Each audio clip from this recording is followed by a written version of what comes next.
You're listening to Your Superpowered Mind on the Superpower Up podcast, the show that investigates the innate power within your brain to create lasting change. Hi, everyone. Welcome to Your Superpowered Mind. I'm your host, Kristin Maxwell, and in this show, we explore the process of transformation and give you tools and strategies that you can use to transform your own life. Today, we are going to be talking to Captain Tom Bunn about how to end panic attacks and lose the fear of flying. Tom Bunn, licensed clinical social worker, is the author of Panic Free, the 10-day program to end panic, anxiety, and claustrophobia. The book is the result of his many years addressing flight panic in his role as an airline pilot. He is also a licensed therapist, regular contributor to Psychology Today, and a former U.S. Air Force captain who flew the Air Force's first supersonic jet fighter, the F-100. That's quite a past, quite a story. So Tom, welcome to Your Superpowered Mind. Thank you very much, Kristin. Thanks. It's not often that I have talk to people who have such a wide variety of backgrounds. Yeah, I feel like I've had several lifetimes already. Yeah, definitely not boring. So my first question is always, what superpower did you uncover as the result of mastering your mind? Well, the superpower is something that we all potentially have.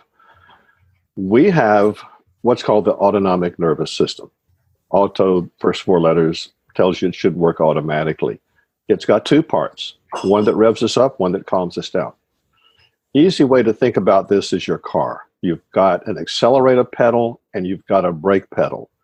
And it seems that almost everything that you hear about regulating yourself is about not getting revved up. It's like, do we have a brake pedal? Well, we're supposed to. We have the computer for it, but we may lack the software. Almost half of us don't have an ability to automatically calm down. And so that leaves us in a position where we have to manage not getting revved up. I mean, literally, if you had a car and you knew the brakes weren't very good, you couldn't go very fast in it. It'd be very limited in what you could do with a car. You'd be very careful about hitting the accelerator pedal because you wouldn't be able to slow down. Right. This work is all about, wait a minute, what happened to the brake pedal? How are we going to get that to operate? And what I found years ago was that when people linked being on the airplane to getting engaged or marriage vows, that helped calm them. Didn't know why. But a researcher, Stephen Porges, discovered, he kind of stumbled on it actually, discovered that the parasympathetic nervous system is activated by signals that we humans pass unconsciously between each other. And when wedding vows are taking place or engagement is taking place, that's a moment when we're accepting the other person completely. What he's found is that when we're with other people in a social situation, ordinarily we're picking up signals that we're physically safe, but we may not be picking up signals that we are emotionally safe. People are judging us, criticizing us, checking us out. Don't know about that guy. So we, dogs sniff each other out with their noses. When they meet each other, you see them Yes. sniff each other and they decide whether they're going to yes. be interested or fight or play or mate. And what we do is we sniff each other out without even knowing that we're doing it.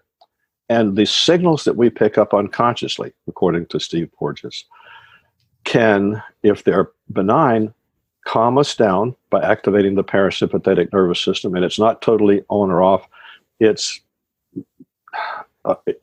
can be gradual. We can get a signal that we're physically safe, but when we don't get the signal that we're emotionally safe, we're still somewhat on guard. And so what we're looking for now that he's made it clear why engagement and wedding vows were so helpful, now we're saying, well, it doesn't have to be something that dramatic. It can be anytime you're with a person who is not judgmental with you. because I'm assuming they're physically safe. Mm-hmm. You're with a person who's physically safe and they're psychologically safe. That activates your calming system. So now what we can do is just see if you can find a person in your life who is not judgmental with you. I've had a few clients say, I don't know if I can find somebody like that, but hopefully most of us do. And in fact, if you have the maximum version of it, you have a person who sometimes when you're with them, you feel your guard let down. So once we identify a person who has that calming effect on you, now we know how to push the brake pedal. So now we say, okay, where do we want to push the brake pedal? Is it going to be in taking an MRI, crossing a bridge, being in an elevator, or on an airplane? Then we can apply it in those situations. Okay. Yeah. So, wow, you just said a lot there. So let me go back. And I love the analogy of the brake and the car and getting it to go. So you've discovered that people can calm themselves down when they have a memory of somebody who is calming to them? Yes. Yeah. There was some research done at the University of Arizona just this year that made it very clear. They took 102 people, all of them in committed romantic relationships. They tried 3 different calming interventions or potentially calming interventions. The first third, they put them under a stressful situation with monitoring devices and said, distract yourself by thinking about what you did earlier today. And then they checked the results with that distraction intervention. The second group, one by one, they said, while you're in this stressful situation, think about your romantic partner. And they checked to see what response that got. The third group, they said, oh, guess what? Here's your romantic partner here. Just walked in. So you guys sit together while you're in this stressful situation. And of course, that was very helpful. The thing that was amazing in the research, the people who simply thought about their significant other had just as much benefit as having the person physically present. Wow. So that kind of answers the question. We can use a memory of being with another person, and that will activate our calming system. So let me ask, and I know the answer to this question because I've read your book, but so let's say I'm on a plane and I'm panicking. Am I able to just think about, because I have to say, I used to have a really big phobia of flying. I don't any longer, but would I be able to just think of a calming situation and calm down? That's kind of a day late and a dollar short. Exactly. Right. Yeah. What we need to do is before you get on the plane, you need to establish links in what's called unconscious procedural memory.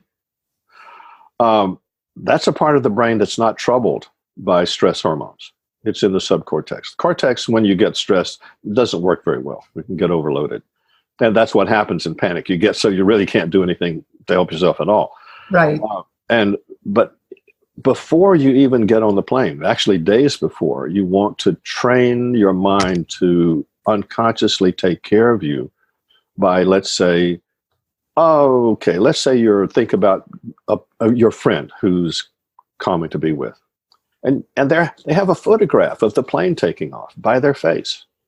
Well, okay, there's safety signals coming from their face. There's a picture of the plane taking off. Those things get associated. And the second place, Porges found that there are signals coming from the other person, in addition to their face, the quality of their voice. So you imagine the two of you hold a corner of the picture each, talk about the plane taking off in the picture. And doesn't matter what you say, it's the quality of your friend's voice. That's where the safety signals are. They're getting connected to the takeoff. And then while you're having that conversation, you notice your friend just put their arm around your waist and they're giving you an affectionate hug. So that's the third thing: face, voice, and touch. The 3 things that activate the calming system. You connected them to the takeoff. Then you want to connect to turbulence and landing and even just getting on the plane and all the things you could think could go wrong. And you want to link to the things that happen if you start to panic. So if you start to panic, it stops right there. Wow.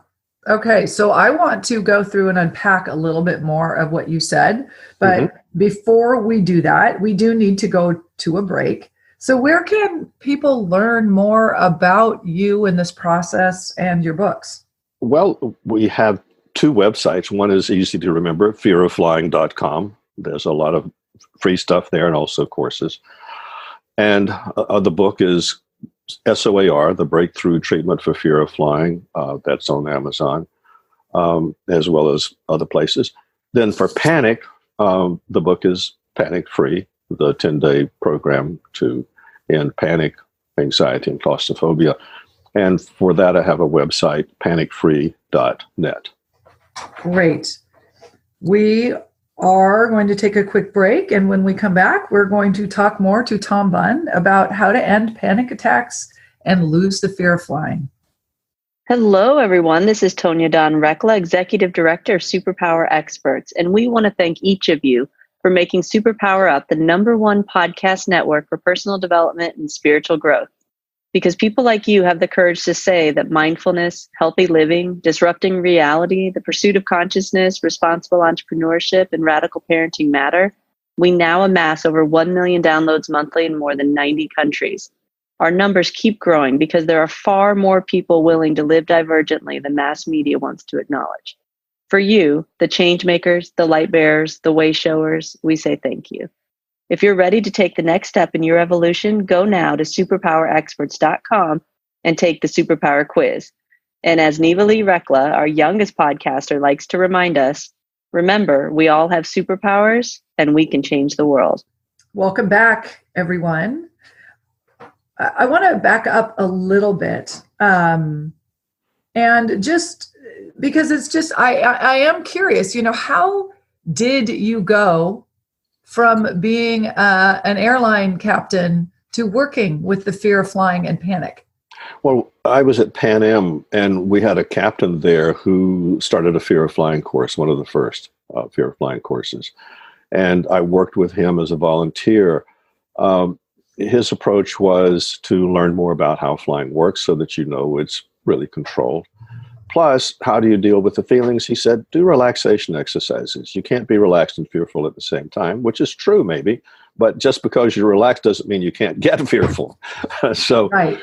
We, at the end of the course, had what we called a graduation flight. We would take people up for a 30-minute flight or so, and we would be on the flight with them. And time again, there was a person there doing their relaxation exercises, their breathing exercises, in a full-blown state of panic. So it was pretty clear those relaxation exercises didn't do the job. So I kept saying to him that we should add some cognitive behavioral therapy techniques to the mix. And he said, sure, we'll do it. But we never did. So that's when I, in 1982, set up my own program, SOAR, and added cognitive. And it helped some people, but it didn't help everybody. You see, if a person's anxiety develops slowly, they may be able to say, oh, let me use this cognitive tool and poke that in here, and to keep myself from obsessing about being on the plane, I can just sort of stop the process of getting revved up. But other people, when they start to panic, it's like a rocket going off. They get so quickly into panic that they have no cognition available to do cognitive tools with. And so that group is actually most of my clients. So I looked for a way that would work automatically. There was a therapist who came up with thought stopping. She said, put a rubber band on your wrist every time you think a negative thought, snap it, cause yourself some pain, that'll inhibit the thought. And I thought, well, okay, that sounds, like it might work, but it sounds also kind of crude. So I thought about what about thought redirection? What if I train the client every time they think of a flight situation to remember some moment in their life, which was kind of a big deal. And see, at this point, I didn't know what was going to be helpful. I just thought a big experience would override a small experience. As I started working with that, I had a client who said, I'm going to link it to nursing my child. And I thought to myself, you've got to be kidding. You're going to get on the plane and think you're never going to see your child again. But she called back a week later, said she had a perfect flight, not a bit of problems. I thought, that's weird. But anyway, I didn't think much of it until it happened repeatedly, and then something's going on here.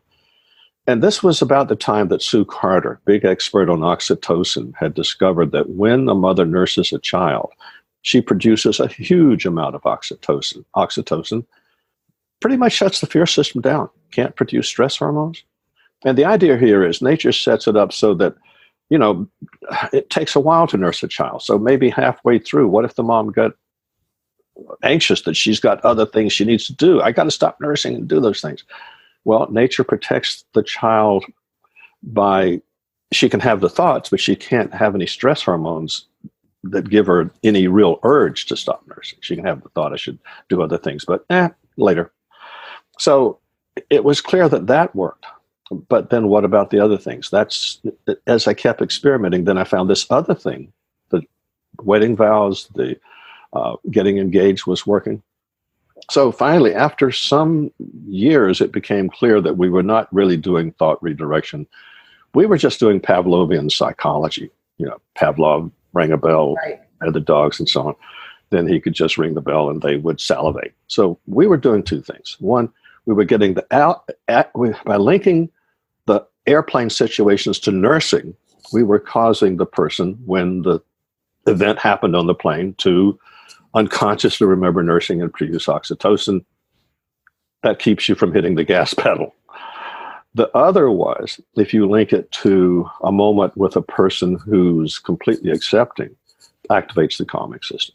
So it took a while for this to become clear, because it took a while for brain scan technology to help us figure out how the brain works. Right, right. So for men who don't nurse. Oh, yeah. Well, that's an interesting thing, because guys get oxytocin. Well, it's more than one thing. For example, when you hold a newborn child, you get oxytocin that's supposed to cause bonding. That's the other thing oxytocin does. But males at orgasm get oxytocin. And you know what happens. Guys fall asleep and you get pretty annoyed at your mate. You've been deserted. But what nature's trying to do is, with this big blast of oxytocin before he conks off, he's thinking, oh my goodness, I've got to be with her forever. Because if there's a child that develops from this activity, nature figured it out, the child's going to be better off with two people rather than one taking care of it. Right. So men could link to that moment. Yes. Yes. And then there's also good foreplay that, and this is more for females than males, shuts down the fear of getting physically close. And then this last one I really love, interacting with your dog. Actual research, when you interact with your dog, you produce oxytocin. Why? The dog looks at you like your lover does. You're the only person in the world. I'm totally devoted to you. And of course, as you know, you can depend on your dog the next morning. The guy, who knows, maybe not, but you can. That's why dogs are so reliable. One's best friend. So those are the things that produce oxytocin. One more, getting a long hug, 20 or 30 seconds, produces oxytocin. That's great. So we can link any of those things to walking on the plane, sitting down in the seat, the door closing, push back, taxi out, take off, and so on through the flight. Great. So your process has people go through envisioning each of those steps of whatever it is, whether it's flying or elevators or whatever, and imagining this person or this oxytocin-inducing event, and imagining the visual, the vocal, the touch, while they imagine like getting on the plane.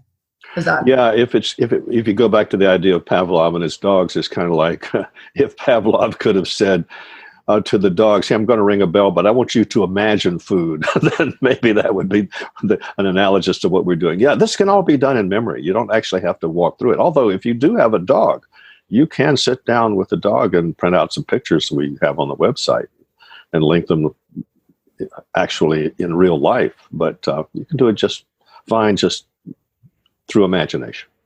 Wow. So how long does it take to link, and to the point where your nervous system is not going to ramp up into panic, or it's automatically going to stay calm? I've had some people who just did the linking exercise for 1 or 2 days and got on a plane and they did okay. I'd rather, they have 3 or 4 days at least. But this linking can work very quickly. Wow. That's amazing. Because when you're panicked about something, it feels like it would take forever to get out of that and avoid that. Well, yeah. And speaking of that, think about your cell phone. When your cell phone rings, as soon as you answer it, it calms down so you can have a conversation. So now let's go to the part of the brain that releases stress hormones, the amygdala. Let's say your amygdala comes up with something that it thinks could be a danger. It's going to ring you up with stress hormones and make you feel stuff.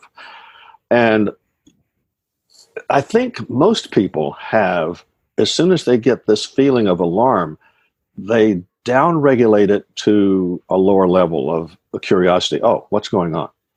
But I think the people I work with who have trouble with flying is they don't have that circuitry that lets them use their parasympathetic nervous system to downregulate. Mm-hmm. When they get a shot of stress hormones, they stay at a level of alarm for 1 or 2 minutes until the stress hormones just burn off. And unfortunately, on the plane in turbulence, you get another shot of stress hormones well before 2 minutes is up, and then another one and another one. So you stay in a state of very high anxiety, maybe even panic, as the stress hormones build up in turbulence. Yeah, that makes sense.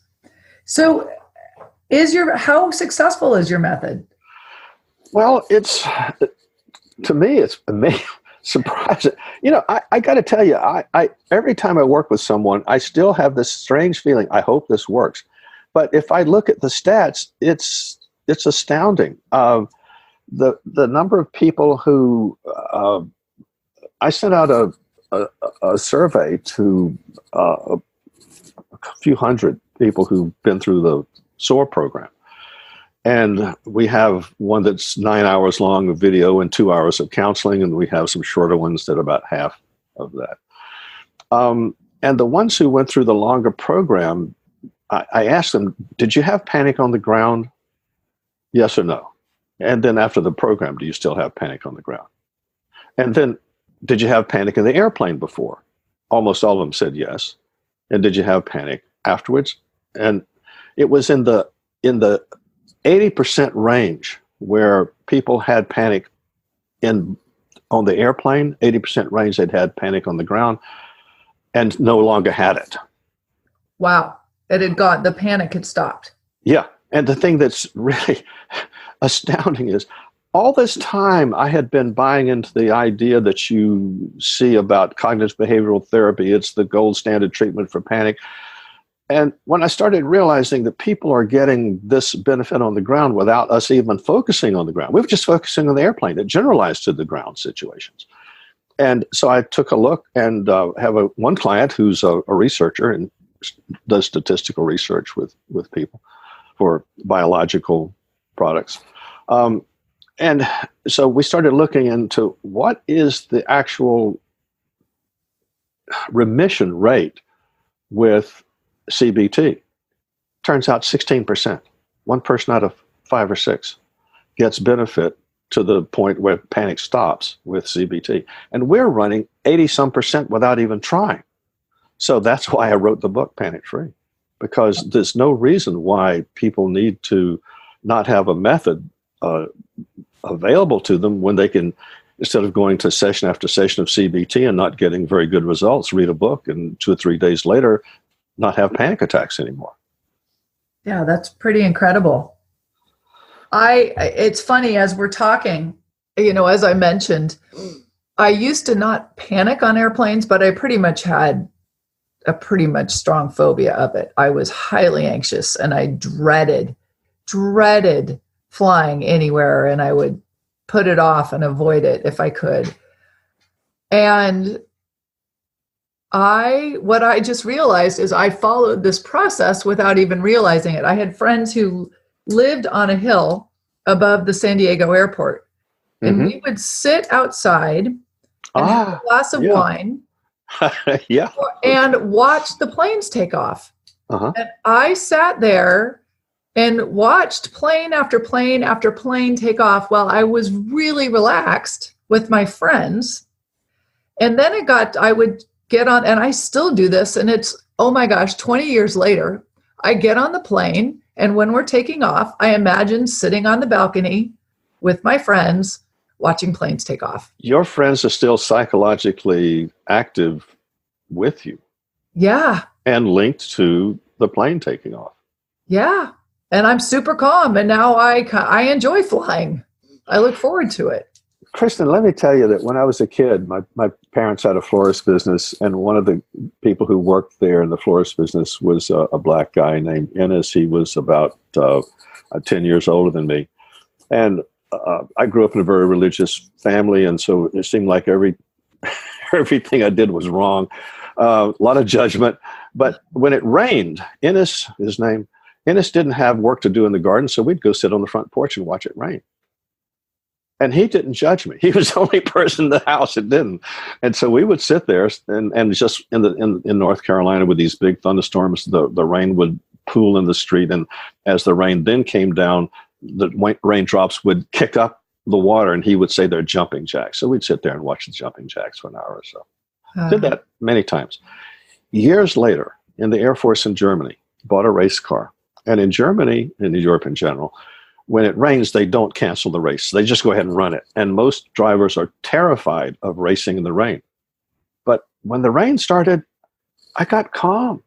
I didn't know why. It just felt, I just love racing in the rain. Why? Because Ennis was with me. It was like your friend sitting there watching the planes land at San Diego. Yeah. Isn't that funny? I get a feeling of peace when I'm on a plane, and I picture that. And beautiful. Sitting there. So yes, it really does work. And I was terrified to fly. So this is so now we know why it works. you can take your friends and in your imagination, because you're not going to be able to do it any other way probably, but you could imagine being in an elevator or waiting for an elevator or having an elevator stop unexpectedly. Or you could link it to an MRI machine or bridges or tunnels. You can link it to anything. But you see, you don't have to just link it to a thing. You remember the thing about the cell phone ringing and automatically calming down? Yeah. You can also link it to arousal itself, so that when you get revved up, you automatically get revved down. And the way you can do that is simple enough that someone listening to us right now can get it. Once you can identify a person who you feel comfortable physically and emotionally with, then as soon as you notice you got revved up, and actually look for it, because we try to maybe ignore it, but start for the next few days, try to be mindful and pick up the release of stress hormones, the feelings you get when you get stressed. See if you can pick it up at the very threshold of awareness, and immediately imagine your friend just walked into the room, says hello to you, comes over and gives you a hug. So do you see what we're getting? We're using arousal to, first manually, intentionally, trigger calming. And we trigger calming by your friend's face when they come in the room, by their voice when they say hello, and their touch when they come over and give you a hug. So after you do this, a few times a day, tomorrow and the next day, you'll build in this circuitry that's needed to calm us down every time we get revved up. Wow. So you're saying that if you can notice yourself starting to get revved up, picture this person, this calming person coming over, looking at you, being with you, giving you a hug in this situation, and your body will calm down. And so your body's going to learn to do it automatically. Automatically calm down when you start to get. That is pretty cool. And I think that if you go back to early childhood, that's what happens for a young child. That when the child gets upset, the caregiver, usually mom, presents what? Her face, her soft, loving face, non-judgmental, hopefully. And then her voice, she talks to the baby. And the baby doesn't understand the words, but nevertheless, the quality of the voice has an effect on the parasympathetic nervous system. And then touch, being held, rocked, hugged. And so you get the face, voice, and touch, the three things that activate the calming system. And the research says if this happens 51% of the time, that the child gets completely calm to the level of being held and totally calm, the child becomes securely attached to the parent, if the parents or the caregiver, whoever it is. Yeah. That's the good news. The bad news, and this is shocking, the researcher says that if the caregiver just one time frightens the child will not be securely attached. And if you just think about it, how many of us who are parents didn't lose it once in a while? Oh. So if we can say that, maybe 40% of our children overall are not securely attached, maybe we just lost it once or twice, and that may explain it, because obviously we calm our children when they need it. So what's missing? Probably we weren't calm enough ourselves at times, and because of kids to feel a little uncertain about whether they're safe with us. So that's really interesting, because this is way off topic, but this is fascinating. My first child was very colicky and like crying hours a day. And I was a lawyer. I was only working part-time, but I was very stressed. So I wonder, I'm sure I was not always calm and present. So can you undo that? How do you? Well, that's an awesome relationship. That's what we're doing, really, because what we're saying is that the thing that didn't go well about what we call secure attachment is that the child doesn't learn to activate their parasympathetic nervous system very well or automatically. And what we can do is we can do that exercise every time you start to get revved up. Imagine someone who is non-judgmental with you comes into the room, says hello, and gives you a hug. That will allow revving up to immediately be followed by calming down, and then it'll get to be a habit that works unconsciously. And the other thing is, when there are situations that we can identify that cause trouble, we can just very deliberately link the sequence of events that happens in that situation to the calming, to activate the parasympathetic nervous system. But then remember, we got the gas pedal. We can also block the gas pedal with oxytocin, if we can link oxytocin to the situations that cause us to get revved up. Right. So thinking about before it's even going to get you upset. Yeah. So, wow, this is fascinating. Well, yeah, I find it fascinating too. And I just am literally astounded when I hear time and time again people talk about it working, and then I hear it working so often. Once in a while, when I get someone who says it's not working, then we have a phone session. We figure out what's going wrong, and what it tends to be is they say, well, I feel really relaxed when I'm on the beach, so I linked it to being on the beach. And I said, well, yeah, but the reason you're relaxed on the beach is because there's nothing there to upset you. What we're looking for is something that will calm you down when you get upset. Oh, okay. So the light bulb goes on. So how do we do that? Well, you look for a person who has this calming effect on you. And you look for a time when you produce oxytocin. So that's really funny, because a lot of anxiety, calming techniques, they tell you to envision your happy place. But you're saying that's not going to work. It has to be your happy person. That's when my red flag goes up, when they talk about, I link to my happy place. No, that's not it. That's not going to help. This is fascinating. Well, I know there are a lot of people out in the world who are struggling with, if not full-on panic, really ramped up anxiety. So this is awesome that it's out there. Where, again, can people learn, find about your books and your programs and all that? Well, the two websites, fearoflying.com, that's pretty easy for the fear of flying side of it. That's a very specific one. And then for just dealing with panic and anxiety, panicfree.net, or look up Panic Free on Amazon. By the way, you can go onto Amazon and click on the cover of the books, or the Breakthrough Treatment for Fear of Flying, or Panic Free, and click on the cover and read quite a bit of it. Decide if it's for you. Oh, that's great.